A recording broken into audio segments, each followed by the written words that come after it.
Alright guys, so hi, it's Oto Winkler here. In this video, So in this video I'm going to talk about some injury prevention, and also if we get to the point where our joints are very painful, or perhaps we can say that our tendons being too tight and sensitive or painful, what would be the ideal solutions? Since I was experiencing a lot of discomfort around my knees, my shoulders, my elbows, my wrist, my back, so I learned quite a good deal of prevention or treatment of these injuries, because they eventually come with the time of training. So instead of just focusing on the workouts and trying to get stronger and stronger and stronger, sometimes we forget about maintenance, about taking a little break and, let's say, work on our mobility, work on our flexibility, work on different weaknesses in our body.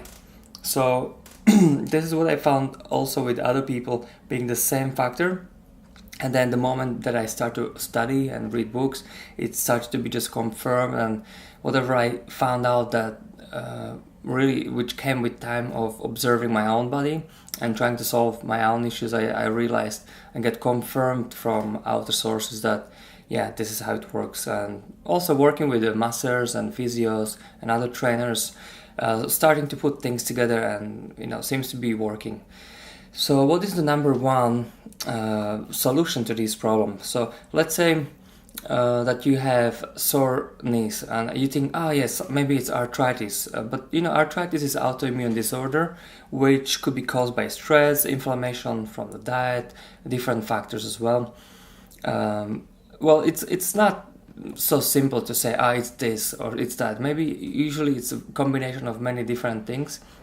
But I found that many times people think there is a problem with the joint itself, while there's just extremely big tightness in the muscle, and so forth. The muscle is pulling on the tendons, and that makes it pain. So usually it takes weeks or months, I would say more months of abuse or neglect, that pain sort of build up. And then we think that just stretching for 1 week it will help. So I found that usually 2 weeks and more helps with these type of issues, and especially when we can work specifically on the areas that are problematic. So how do we know that we have a problematic areas? So for example, you go through full range of squat, even if you hold some bar and you just basically lower your hips down, and being able to flex the knees and the hips completely. Well, some people who already feel restriction in that type of movement, you can straight ahead say that there's a tension or shortness of some muscle groups, and usually this full range movement is also part of the cure. So what I recommend in those cases that you warm up muscles. It could be with cardio machines, it could be with Tai Chi or yoga type of exercises, just to get the warmth, circulation, to help with the stretching as well. So then when you go into the full range squat, for example, then you want to go slowly, you want to stay in the position, you want to wiggle in a little bit, move a little bit to loosen up those tendons and muscles. And it's amazing how quickly that helps within the session. Let's say, considering 5 minutes of concentrated work seems to make quite a good difference, because we're working with thousands of people and get lots of great feedbacks on how simple, how quickly the muscle pain was released, and that amazed me. So just have a targeted time when you come to the gym, or you can do it at home, you can do it in the park. The main thing is to concentrate on the tightness and and get muscles opened. So another idea on helping this problem would be to concentrate on the weaknesses. And for most people, I found that's usually stabilization. So for example, somebody who has problem with their knees or hips, and when I get them exercise to stand on a Bosu ball, which is the flat ball on the top and a rounded ball on the bottom, and basically it's quite wobbly. So if I let that person to try to stand on that Bosu ball, they have biggest troubles to just stabilize. So I think partially the problem is that we tend to neglect these muscle groups because we say to ourselves, yeah, there's a pain, so forth, I won't be exercising because it's contraintuitive. But many times, even when there's arthritis, one of the greatest help is to exercise, to move, to even do something like cardio to get the circulation and the muscles and the tendons loosen up. So that's kind of what I found out. Another areas could be the lower back, it could be shoulders, it could be back. The principles applies the same. Now, what I said so far was in regard to stretching and mobility. So mobility is active range of motion, while flexibility could be more passive because you can pull yourself into the position. So mobility will be way more important. Then even more important is to find out if there are any knots in the muscles or some sort of tight spots. It could be caused by injury, old injury. It could be caused by just buildup of that tension into the muscle, that the muscle become thick and sort of dysfunctional. So usually when we have knots in the muscles, the brain tend to underpower the whole region.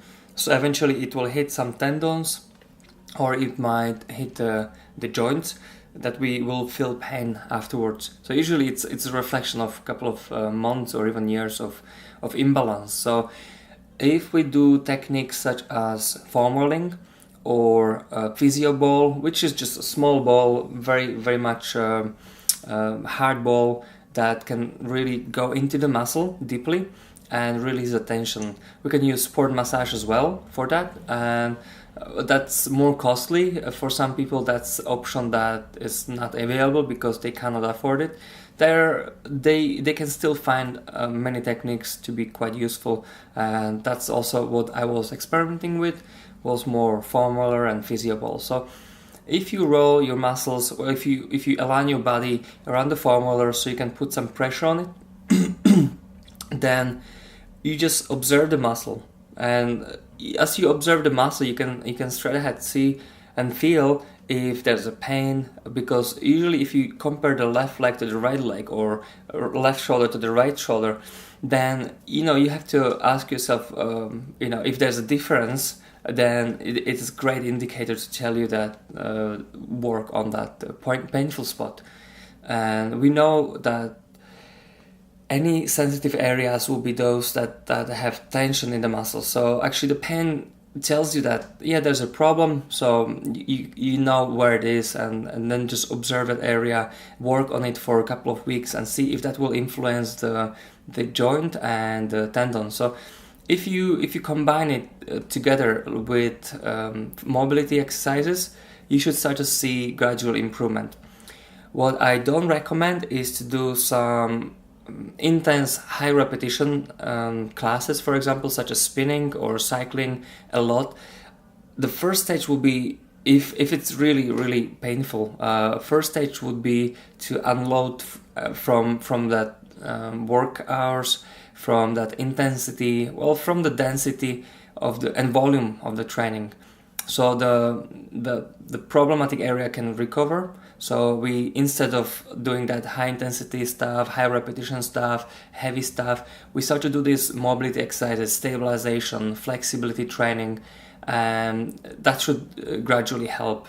Unless there's some more difficult problem like arthritis or something more severe in the joint itself, then of course you have to go to the doctor and get it checked over there. Perhaps in some situations, of course, surgery helps better because it's really targeted for specific areas. But I'm just saying, I found from my personal experience and also from reading that prevention through these mobility exercises and releasing the muscles, it usually helps a lot. And I was amazed myself personally with my situations. For example, if you look at the forearm, so there was a stage where I was really going heavy on pull-ups, on chest press, and all of these muscles been becoming quite tight. But I wasn't really sure. I was kind of ignoring it, and it was kind of building up. And I wanted to train hard, but my wrist was starting to hurt, and actually it was starting to click quite a lot. So can you imagine? I spent half year with that wrist. I actually had to put a support on anytime I was doing classes where I had to do push-ups to be able to get that position. And after half year, well, I just said, well, I just realized, well, why don't I do what I tell people to do, which is basically this mobility exercise and releasing the tension. So obviously, when you look through the muscle, when you move fingers, you can see how these muscles start to work. You see it? Yeah. So obviously, you can see when you're moving through the wrist, it's actually from these muscles that they pull in and out. So from the bottom side and from the top side. So what I did, I took the physio ball and I literally put it on the floor and just roll it in like this. I was rolling through, and I found very, very painful spots somewhere here in this muscle. Even on the press with my hand, I found extreme pain. And obviously I was working on it for around 2 weeks, not too often. I only spent maybe once a day, once per 2 days. Believe it or not, after 2 weeks, pain from wrist was gone, and also clicking was completely gone. So there was a couple of situations where I realized, wow. So now I know when my knee hurts from too much spinning, I have to take physio ball, I have to do mobility exercises, I have to stretch more, and it usually helps the best. So guys, I hope you learned something from this video, and I'll see you in the next one. Bye.